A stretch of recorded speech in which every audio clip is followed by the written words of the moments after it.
Bonjour à tous et bienvenue sur Mosaïque Cristal. Métiers, histoire, alimentation et mode de vie sont au programme aujourd'hui. Voici les titres du JT. Le métier ne leur fait pas peur. 90 étudiants ont fait leur rentrée à l'IFSI de Sarreguemines. Âgés de 17 à 50 ans, ces futurs infirmiers sont un panel de jeunes bacheliers et de personnes en reconversion professionnelle ou encore d'aides-soignants qui veulent faire évoluer leur carrière. Une commémoration pour les malgré nous. 80 ans après l'ordonnance contraignant les jeunes Mosellans à s'enrôler dans l'armée du Reich, un hommage leur a été rendu devant la stèle des malgré nous à Bliesbruck. Exposition, projection de films et dédicaces de BD historiques étaient aussi au programme de cette commémoration. 22e édition des Journées européennes de la culture juive. À Sarreguemines, le public a notamment pu visiter la synagogue et assister à une conférence du rabbin. Prochain rendez-vous le 18 septembre pour visiter le cimetière juif de Frauenberg et le 23 octobre au Casino des Faïenceries pour un concert des polyphonies hébraïques de Strasbourg. Du bon pain pour les élèves et pour les clients de manière générale, les frères Schwalbach ont inventé un nouveau pain comprenant de l'écorce de grains de blé pour l'enrichir en fibres. Labellisée Qualité Moselle, cette baguette est servie à des écoliers collégiens et lycéens dans des cantines mosellanes. Mode de vie atypique, une famille a vendu sa maison pour s'installer dans un car aménagé de 30 mètres carrés. Le couple et les deux enfants vivent une vie de nomade depuis un an et espèrent vivre de leur chaîne YouTube. YouTube et Internet, de manière générale, ça plaît beaucoup aux enfants, mais ça fait peur aux parents. Marie-Morgane, tu vas les rassurer dans ta chronique ? Oui, parce que comme partout, il y a des risques, mais je vais partager quelques conseils pour les éviter. Eh ben, tu vas nous détailler ça dans quelques minutes. Il y a une jeune de notre secteur qui commence à faire le buzz sur la toile et à la télé, c'est Anaëlle Kunz, actuellement candidate dans la nouvelle saison de The Voice Kids sur TF1. Vous découvrirez son portrait en fin d'émission, restez bien avec nous. La motivation est là, une nouvelle promotion d'étudiants en soins infirmiers vient de faire sa rentrée à l'IFSI de Sarreguemines. On dénombre 90 élèves, dont 84% de femmes. Certains sortent du bac, quand d'autres sont en évolution de carrière professionnelle ou en reconversion. Guillaume Dumontagne nous en dit plus. La rentrée des étudiants en première année était fixée à 14 h et plusieurs minutes avant déjà, ils étaient tous, ou plutôt toutes là, et motivés. Je suis motivé. Je suis excitée et j'ai hâte de voir comment ça va se passer. Je suis un peu stressée, mais aussi enthousiasme de commencer ma première année en école d'infirmière. Ni la crise sanitaire, ni le mal-être des professionnels de santé qui s'expriment de temps à autre dans l'actualité ne diminuent l'envie de ces étudiants d'exercer ce métier. La motivation des étudiants est intacte. On a beaucoup de demandes. Les demandes, par contre, passent par Parcoursup et puis par un recrutement des IFSI. Mais pour autant, les IFSI font le plein. En tout cas, ceux du territoire font le plein. Ils sont 90 étudiants à avoir fait leur première rentrée hier à l'IFSI de Sarreguemines. La moyenne d'âge est de 21 ans, le plus jeune en a 17 et le plus âgé 50. Il y a donc différents profils, certains viennent juste d'obtenir leur baccalauréat, d'autres travaillent en tant qu'aides-soignants et souhaitent faire évoluer leur carrière. Il y en a aussi qui sont en reconversion professionnelle. Tous savent qu'ils s'engagent dans une formation réputée difficile, ils vont devoir travailler. Les étudiants, c'est quelque chose qui est important pour nous, de leur expliquer qu'il faut donner le maximum de soi, en particulier pour les plus jeunes, qui ont quelquefois l'habitude d'avoir 10 et qui sont très, très heureux d'avoir réussi quelque chose à 10. Nous, on leur explique que là, la qualité des soins, c'est très important et que plus ils ont de connaissances et plus ils ont de compétences, et plus évidemment la qualité des soins au lit du patient s'en trouve améliorée. Donc c'est très important pour nous, c'est très important de les accompagner, c'est très important qu'ils comprennent ça rapidement. Et globalement, malgré le fait qu'ils soient très très jeunes, ils le comprennent très vite et très bien. Le parcours d'un étudiant en IFSI dure 3 ans, à l'issue desquels il peut être présenté au diplôme d'État.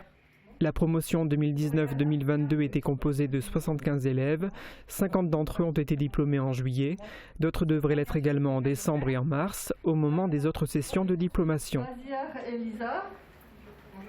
Bonjour Moment de recueillement samedi dernier dans la commune de Bliesbruck. Une cérémonie a eu lieu devant la stèle des malgré nous pour leur rendre hommage. À cette occasion, une exposition sur cette période de l'histoire était installée dans la salle polyvalente et le film Journal d'un exil a été projeté au public. Reportage de Thibaut Desmerlet.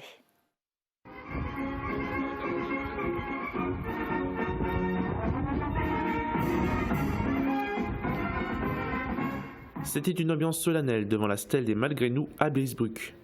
Le public et quelques officiels étaient présents pour commémorer un triste événement. Cette année, c'est le 80e anniversaire des ordonnances du 19 août 1942 pour les Mosellans et du 25 août 1942 pour les Alsaciens, qui ont contraint de force tous les jeunes en âge d'être soldats de s'enrôler dans l'armée du Reich. Une gerbe a été déposée devant cette stèle rarissime dans le secteur. À l'époque, lorsqu'on l'a inauguré, c'était il y a 12 ans, il y avait encore beaucoup de malgré nous qui vivaient. Et je me rappelle que ces gens, certains venaient durant toute la semaine voir où est cette stèle. 9 malgré nous de Bliesbruck sont décédés à l'époque. Une partie de leur histoire a été retranscrite dans la salle polyvalente avec une exposition photo intitulée Bliesbruck dans la tourmente. À l'inauguration de la stèle, les malgré nous de la commune encore en vie étaient présents. À l'époque, il y avait sur les malgré nous, sur Bliesbruck, nous avions quand même 76 réfractaires et malgré nous. Et il y en vivait encore une vingtaine. Et bien ils étaient tous là. Parce que pour eux, c'était les oubliés de l'histoire, ne l'oublions pas. L'exposition sur l'évacuation et l'expulsion des Mosellans du secteur en 1939 et 1940 a notamment été réalisée par la Chale et l'association Archéoptérix.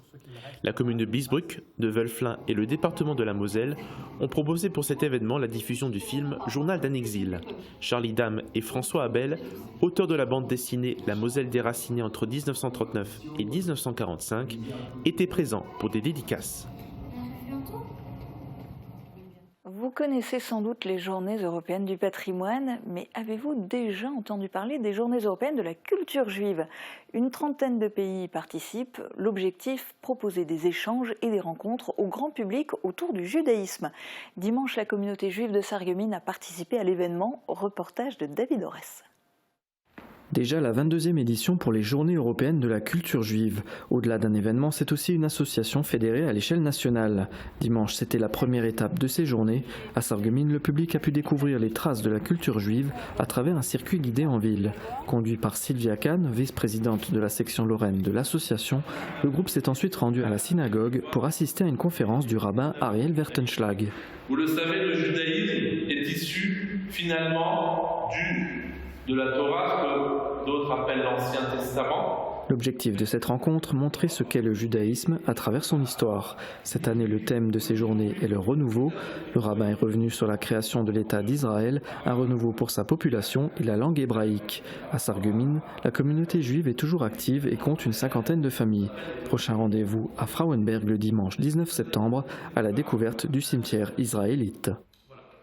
Un pain de qualité alimente les cantines et les établissements scolaires de Moselle-Est et de Moselle-Sud depuis la rentrée des classes. Ce pain, labellisé Qualité Moselle, a été créé et est en grande partie produit par les frères Schwalbach, Joël et Jérôme, artisans boulangers à Rohrbach-les-Bitches et à Forbach. Grégory Sebag est allé à la rencontre de Jérôme dans sa boulangerie de Forbach pour qu'il nous révèle ses secrets de fabrication.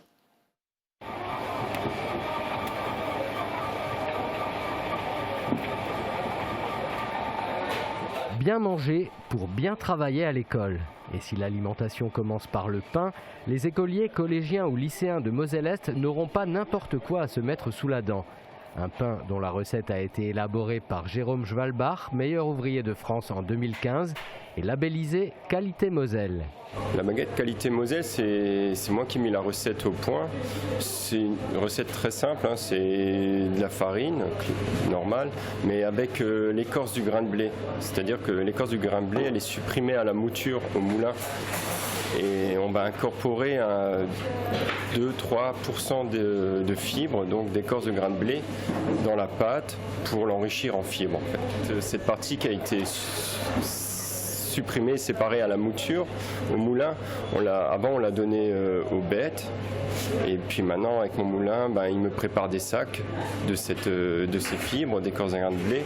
Et nous, on réincorpore dans la farine en fait. En plus d'en améliorer le goût, l'ajout de l'écorce du grain de blé permet d'enrichir le pain en fibres et lui donne une valeur nutritionnelle supérieure. L'utilisation d'un levain de qualité va quant à elle activer les enzymes et faciliter la digestion. Un pain moins salé et plus digeste, meilleur pour la santé. En fait, c'est un intérêt nutritionnel. On a fait de plus en plus d'études sur le microbiote ou la flore intestinale et on a vu qu'en 2 à 4 semaines, si on prenait du pain complet ou du pain enrichi en fibres, on arrivait à se reconstituer une flore intestinale. Donc on s'est beaucoup intéressé avant au cerveau, à d'autres parties du corps, et maintenant on commence vraiment à faire des recherches poussées sur le microbiote, et on a remarqué que ça a un impact sur plein de choses. C'est vraiment très très intéressant. Alors que le pain blanc fait de moins en moins recette, les boulangers doivent se réinventer pour gagner leur pain quotidien. Mais au-delà de l'aspect commercial, Jérôme Schwalbach a aussi voulu se remettre en question et innover avec cette nouvelle recette, en espérant que les consommateurs vont également revenir vers cet aliment emblématique de la culture française. À Blies-Gerswiller et Blies-Ransbach, la marche gourmande ou Gourmet Wanderung a fait son grand retour. 450 personnes, dont une trentaine d'enfants, se sont élancées dimanche pour une marche de 10 km égayée par 5 pauses gourmandes. Apéritifs, entrées, plats, fromages et desserts jalonnaient le parcours. C'était la 12e édition de cet événement franco-allemand, organisé d'un côté par l'association Détente Loisirs de Blies-Gerswiller et de l'autre côté par l'association Heimat- und Kulturverein de Blies-Ransbach. Au total, ils étaient 45 bénévoles à se retrousser les manches. Après une longue interruption due au Covid et un report de date, cette marche gourmande retrouvera sa date initiale dès l'an prochain, le lundi de Pentecôte. Avec toujours un maximum de 450 participants, il faudra penser à vous inscrire à temps si vous voulez faire partie des heureux élus, car c'est complet chaque année. Depuis le début de la crise sanitaire, beaucoup ont changé de mode de vie. Des urbains sont venus s'installer à la campagne, d'autres ont décidé de passer d'un appartement à une maison. Mais la famille Henriot, originaire de Moselle, a troqué sa maison dans l'Hérault pour vivre dans un ancien car. Et ce, depuis le mois de septembre 2021. Ghislain Schumacher est allé à la rencontre de cette famille lors d'une halte à Sarrebourg. Là, on est dans la partie cuisine, séjour également. Donc, on utilise les éléments de maison. Hein. C'est une vraie gazinière avec un four, donc tout ça à gaz. On a le frigo qui est un frigo classique de maison aussi. Ajoutez à cela des chambres, des sanitaires sèches et une salle de bain et vous obtenez les près de 30 mètres carrés où vivent quotidiennement Patrice, Valérie et 2 de leurs 5 enfants. Une vie de nomade faite de voyages et de simplicité dont l'histoire a démarré il y a 1 an lorsque le père de famille a acheté ce car. Avec l'aide de sa femme, ils l'ont entièrement réaménagé à la force de leurs bras. On a eu l'occasion avec mon épouse de faire 4 maisons avant d'attaquer ce chantier-là. Donc les bricoles de manière générale, que ce soit sur l'électricité, la plomberie, l'aménagement de manière générale, c'est des choses qui nous parlaient déjà. Avec quelques spécificités malgré tout pour l'aménagement du car. Ce qu'on est obligé de respecter, c'est toutes les vibrations qu'on peut avoir dans un véhicule qu'on n'a pas dans une maison. Et donc c'est aussi des matériaux un petit peu des fois particuliers qu'on utilise. Concernant le choix de ce type de véhicule, le car permet aux enfants de voyager dans la cabine avec leurs parents, contrairement à un autre poids lourd. Presque tous les jours, ces derniers voyagent de ville en ville. La famille projette même de partir passer l'hiver en Andalousie et au Maghreb.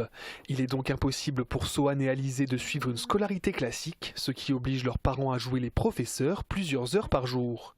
L'école de Léa va compléter sa commande de fourniture pour la future rentrée scolaire. Pour la famille, cette vie de nomade permet aux enfants de s'instruire à leur rythme et autrement. Leur montrer déjà au niveau géographique, les pays, les villes, l'histoire des villes. Et puis en faisant d'autres rencontres aussi, ils apprennent pas mal de choses. C'est pas que scolaire. Sur le plan financier, la vente de leur ancienne maison devrait permettre aux membres de la famille de subvenir à leurs besoins durant 2 ans. Mais d'ici là, ils espèrent vivre de leur chaîne YouTube du nom de Carapates, sur laquelle ils mettent en image leurs aventures et leurs rencontres. Après leur nuit et leur matinée passée à Sarrebourg, les Henriot s'en vont vers leur prochaine destination, direction Xonrupt-Longemer dans les Vosges. YouTube, les réseaux sociaux, les sites internet, on en parle dans un instant dans la chronique de Marie Morgan. Ce sera juste après les prévisions de Météo France pour demain. Qu'il vente, pleuve, fasse froid ou chaud, une maison isolée par Moder Habitat reste agréable et saine au fil des saisons. Retrouvez votre programme avec le Crédit Mutuel, partenaire des grands événements de votre région. Une banque qui appartient à ses clients, ça change tout. Bonjour à tous. Demain, les nuages présents en début de journée laissent peu à peu place au soleil. Les éclaircies sont belles l'après-midi. Pour la nuit, le temps est couvert et pluvieux toute la nuit. Le thermomètre affiche 16 degrés le matin, 26 degrés l'après-midi. Demain, c'est la Sainte Reine. Le soleil se lève à 7h tout pile et se couche à 20h06. Bonne journée sur Mosaïque Cristal. C'était votre programme avec le Crédit Mutuel, partenaire des grands événements de votre région. Une banque qui appartient à ses clients, ça change tout.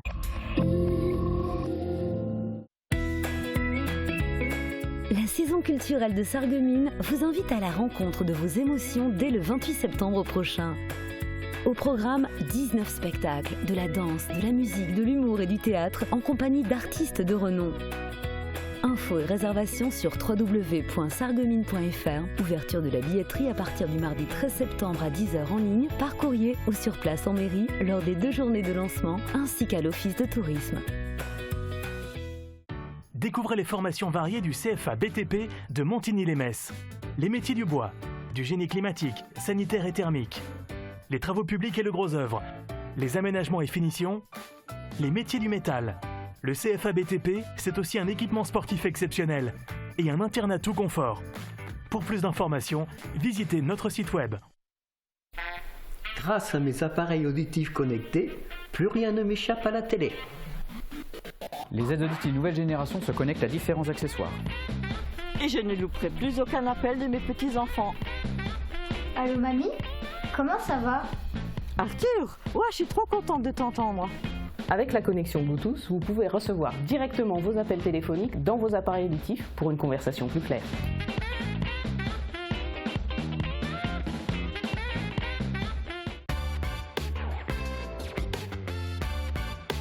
Cédric Fritz, responsable d'équipe process eau potable chez Veolia depuis 2001 sur le secteur de la communauté d'agglo de Sarreguemines. L'une de mes missions est de contrôler donc les ouvrages de stockage, en l'occurrence les châteaux d'eau sur tour, qu'il faut monter à 40 mètres à peu près de hauteur pour vérifier la cuve, vérifier l'étanchéité de la toiture et l'état des canalisations. Une des autres missions est d'aller contrôler les sites de traitement d'eau, en l'occurrence les stations de déférilisation, voir si les contrôles ont bien été faits, si les mesures de chlore sont correctes.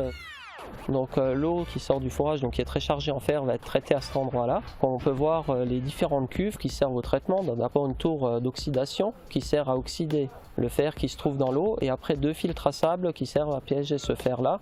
Et en sortie, on se retrouve avec une eau de qualité qu'on peut envoyer en distribution. Ce qui me plaît, c'est la polyvalence, les différents challenges à relever tous les jours, et de distribuer une eau de qualité et en quantité à tous les habitants de la communauté d'agglo.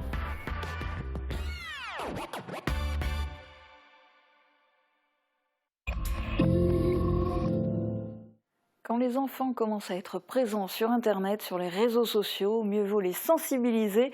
Marie-Morgane vous apporte ses conseils dans sa chronique.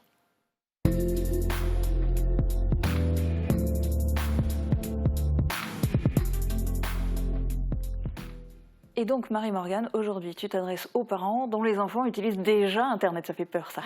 Oui, parce qu'ils sont de plus en plus nombreux, mais surtout de plus en plus jeunes. Selon une enquête de l'association Open, lors des périodes de confinement, la consommation numérique a augmenté de 53% chez les enfants âgés de 7 à 17 ans. Et il y a une donnée aussi qui m'a interpellée. 27% des parents déclarent que leur enfant âgé de 7 à 10 ans utilise un smartphone, alors que 52% des enfants âgés de 7 à 10 ans déclarent en utiliser un. Donc apparemment, il y a des petits cachotiers. Toutefois, 96% des parents déclarent avoir mis en place au moins une mesure ou une règle, comme par exemple limiter le temps d'utilisation des écrans ou l'interdiction des écrans à table. Alors c'est déjà un bon début, mais toi tu leur conseilles aussi à ces parents d'accompagner leurs enfants dans leur utilisation d'Internet. Exactement, car Internet c'est extrêmement vaste et n'échappe pas au danger. Je vous propose d'écouter Christelle Jacquemin, formatrice aux usages pédagogiques du numérique, pour connaître les principaux risques. Les principaux dangers auxquels sont confrontés les enfants dans leur utilisation du numérique, c'est principalement les données personnelles qu'ils vont laisser sur Internet. Ça va être également le cyberharcèlement, ça va être les mauvaises rencontres, et ça c'est peut-être un sujet que les parents maîtrisent le moins. Alors connaître les dangers, c'est bien, pouvoir les éviter, c'est encore mieux. Alors déjà, premier conseil, il est possible d'installer un logiciel de contrôle parental, que ce soit sur l'ordinateur, la tablette ou le smartphone. Pour les plus jeunes, il faut éviter de les laisser seuls devant l'écran. Il faut aussi bien les encadrer, mais ce n'est pas toujours évident quand soi-même on ne maîtrise pas tous ces outils. Alors pour vous aider, je vais vous partager mes astuces. En plus du contrôle parental, il est possible de télécharger des applications applications qui vont vous aider à sécuriser l'accès à Internet. Par exemple, Google Family Link. Alors, il vous donne accès à un rapport d'activité pour savoir, par exemple, combien de temps votre enfant passe sur quelle application. Vous pourrez gérer ces applications, donc accepter ou bloquer l'installation de logiciels, que ce soit des réseaux sociaux ou des jeux. Il vous suggère aussi des applications recommandées selon l'âge de votre enfant. Il y a aussi pour les plus jeunes KidSpace qui là va proposer à vos enfants des contenus adaptés en fonction de leur centre d'intérêt, que ce soit des applications, des jeux ou encore des vidéos. Et puis sinon, de manière générale, il faut aussi, je suppose, les sensibiliser très tôt, très jeunes au danger. C'est ça, et pour cela, pourquoi ne pas passer par le jeu ? J'ai déniché justement Interland, c'est un jeu pédagogique pour les 8-12 ans. Alors, votre enfant incarnera un petit bonhomme bleu qui va partir à la découverte de plusieurs mondes dans lesquels il va apprendre à sécuriser ses données ou encore à faire face au cyberharcèlement. Alors, c'est très ludique, vraiment, je vous le recommande. Vous pouvez aussi faire avec votre enfant un quiz pour tester vos connaissances sur la protection des données sur Internet. Il y a plusieurs niveaux de difficulté et un grand nombre de questions. Alors, si jamais vous voulez tester, le lien s'affiche en bas de votre écran. C'est vrai que ça a l'air très sympa tout ça et je suis sûre que tu as encore d'autres bons plans à proposer à ses parents. Oui, tout à fait. Alors pour accompagner toute la famille, vous pouvez tester Faminum. C'est un outil qui va vous permettre de créer toute une stratégie familiale en fonction des membres de la famille et des écrans dans votre foyer, un peu une sorte de charte numérique. Vous allez d'abord répondre à un questionnaire et ensuite des bonnes pratiques personnalisées vous seront recommandées. Cette charte, vous pourrez ensuite l'imprimer et l'afficher sur le frigo, comme ça tout le monde y a accès. Et il y a ensuite un suivi par mail avec des astuces, mais aussi des défis à réaliser en famille. Et si maintenant vous souhaitez, en tant que parent, avoir encore plus d'informations, aller encore plus loin, rendez-vous par exemple sur le site internet Sans Crainte. Il va vous accompagner aussi si jamais votre enfant a été exposé à un risque, que ce soit à une arnaque, à un contenu inapproprié ou encore du cyberharcèlement. La première chose, ce sera déjà d'être à son écoute, mais aussi en fonction de la situation, de faire un signalement, voire même de porter plainte. Eh bien, merci Marie-Morgane pour tous ces précieux conseils et pour tous ces liens que vous pouvez retrouver sur notre site internet et sur notre page Facebook. Alors après internet, on s'intéresse aux jeunes dans le monde de la télé samedi soir. C'était le grand retour de The Voice Kids. Et puis, première étape de ce télécrochet, les auditions à l'aveugle. Et la belle surprise de voir qu'une jeune habitante de Woustviller fait partie de l'aventure. Anaëlle, 16 ans, a séduit son idole. Vous allez le voir dans son portrait signé Morane Grandcola.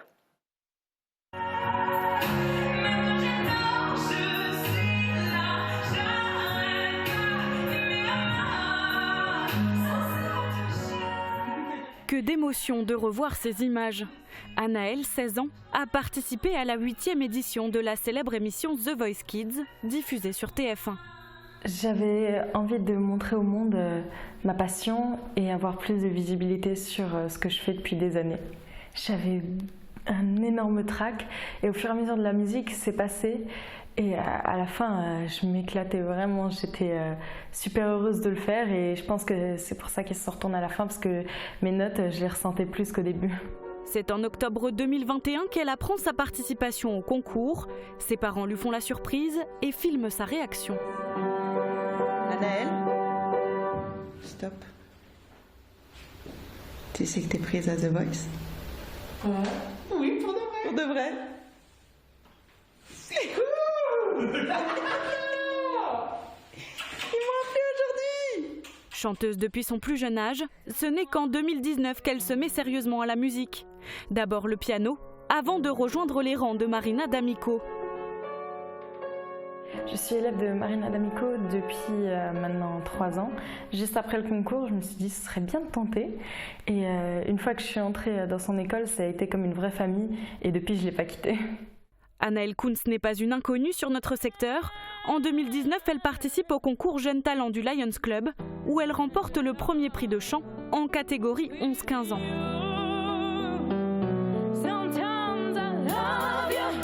Élève de première au lycée Henri Nominé de Sarreguemines, Anaëlle souhaite devenir infirmière ou chanteuse. Elle tient d'ailleurs un compte Instagram où elle publie régulièrement des vidéos, comme celle-ci avec son chat Nix.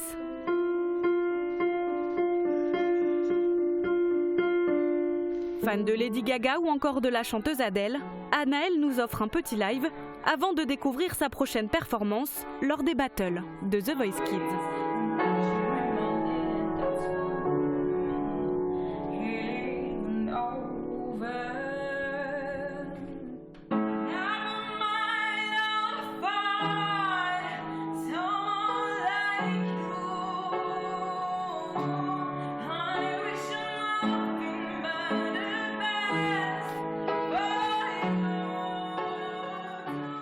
Et bonne chance Anaëlle pour la suite. C'est sur cet extrait que se termine cette émission. Je vous donne rendez-vous demain dès midi sur Mosaïque Cristal. Très bonne journée à tous.